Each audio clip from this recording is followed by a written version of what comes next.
Hello students, आज हम D pharma second year के community pharmacy and management subject के important one word questions discuss करेंगे।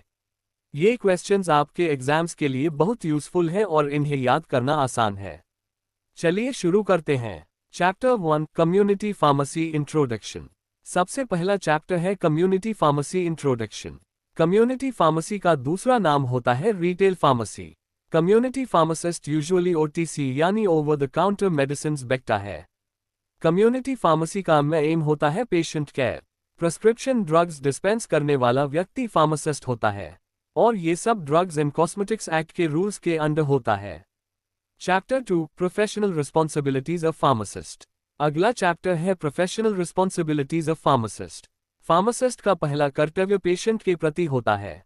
Drugs के गलत इस्तेमाल को रोकना भी फार्मासिस्ट की जिम्मेदारी होती है।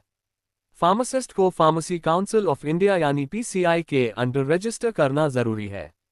ड्रग अब्यूज से बचाव में भी फार्मासिस्ट की इंपॉर्टेंट भूमिका होती है और rational use of drugs promote करना भी फार्मासिस्ट की ड्यूटी है। Chapter 3 patient counselling. फ्लैट बात करते हैं पेशेंट काउंसलिंग की।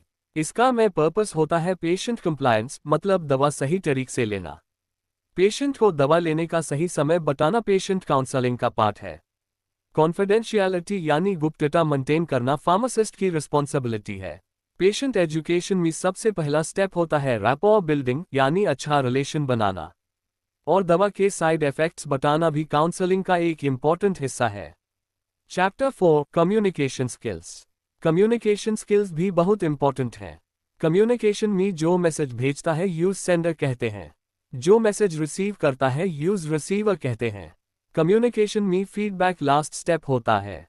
आई कॉन्टैक्ट एक नॉन वर्बल कम्युनिकेशन का एग्जाम्पल है और कम्युनिकेशन में जो रुकावट होती है यूज नॉइस कहते हैं। Chapter 5 health screening services. Health screening services के लिए कुछ इंपॉर्टेंट टूल्स और टर्म्स हैं। ब्लड प्रेशर चेक करने के लिए डिवाइस है स्फग्मोमेनोमीटर। डायबिटीज टेस्ट के लिए ब्लड ग्लूकोज टेस्ट होता है। BMI का मतलब होता है body mass index. Anaemia detect करने के लिए हीमोग्लोबिन टेस्ट किया जाता है और कोविड स्क्रीनिंग में RT-PCR टेस्ट का यूज होता है। Chapter 6 inventory and drug store management. Inventory और ड्रग स्टोर मैनेजमेंट भी जरूरी है। ड्रग स्टोर का हेड यानी जिम्मेदार पर्सन को स्टोर इंचार्ज कहते हैं। ड्रग्स को स्टोर करने का आइडियल टेम्परेचर 15 से 25 डिग्री सेल्सियस होता है। जब स्टॉक खत्म हो जाता है टू यूज स्टॉक आउट कहते हैं। इन्वेंटरी रिकॉर्ड मेंटेन करने का एक सिस्टम होता है FIFO यानी first in first out. Expired drugs को वेस्टेज कहते हैं। Chapter 7 financial management in pharmacy. Financial management में दवा बेचने पर जो मुनाफा होता है यूज प्रॉफिट कहते हैं। डेली बिक्री का रिकॉर्ड सेल्स रजिस्टर में होता है। खर्चों का रिकॉर्ड एक्सपेंस बुक में होता है। लेखा पत्र यानी अकाउंटिंग बुक को लेजर कहते हैं और बिना मुनाफा के बिक्री को ब्रेक इवन कहते हैं। Chapter 8 drug information services. Drug information services में जो ड्रग रिलेटेड इंफॉर्मेशन दी जाती है उससे ड्रग इंफॉर्मेशन सर्विस कहते हैं। ड्रग इंटरैक्शंस बताने वाला व्यक्ति फार्मासिस्ट होता है।